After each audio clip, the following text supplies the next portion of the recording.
What's up for November? Venus and Jupiter on opposite sides of the sky, the Leonid Meteors return, and the celestial sea surrounding Saturn.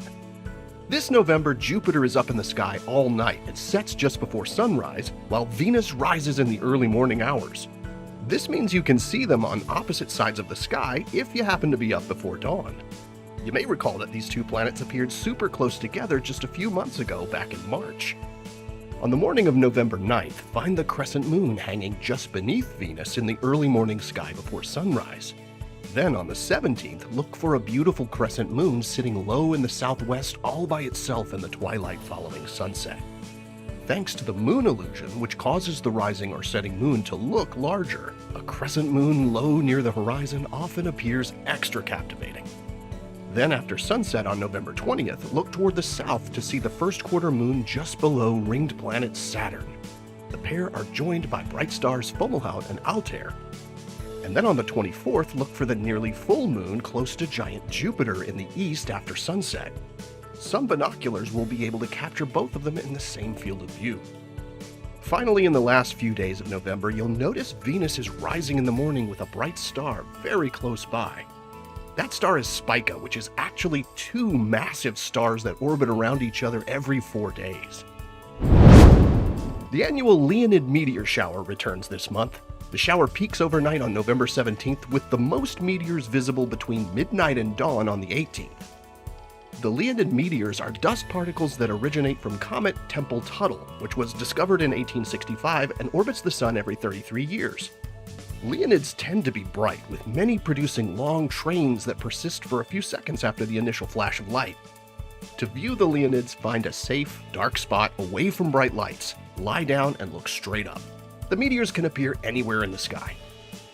This year, the moon is near its first quarter phase on the peak night. It sets just a couple of hours after nightfall, so it won't interfere with viewing the Leonids. So bring a warm drink, bundle up, and enjoy your time searching for meteors in the November sky. Looking toward the south, a couple of hours after dark in November, you'll find the planet Saturn about halfway up the sky. This region of the sky is full of water-related constellations. For that reason, it's sometimes referred to as the sea or the water. Saturn currently sits within Aquarius, the water bearer, imagined as a human figure pouring water from a jug. Nearby are Pisces, the fishes, and Capricornus, the strange, mythical sea goat. Just beneath Aquarius is the southern fish, and just above him is the dolphin. To the east of Aquarius, you'll find the constellation Cetus, a sea monster or whale. And next to Cetus is the constellation Eridanus, which represents a long, winding cosmic river. Now, these star patterns are not particularly bright or easy to pick out, but it is interesting to note that this whole area of the night sky is populated by mythical figures related to water. And speaking of connections between water and wonder, NASA plans to launch its Europa Clipper spacecraft next fall to study Jupiter's icy moon Europa, which is thought to contain an ocean that might support life. And you can send your name to Europa etched on the spacecraft. Visit the link on screen to sign the message in a bottle that will be sent across the cosmic sea from Earth to Europa, from one ocean world to another. Here are the phases of the moon for November. Stay up to date on NASA's missions exploring the solar system and beyond at science.nasa.gov.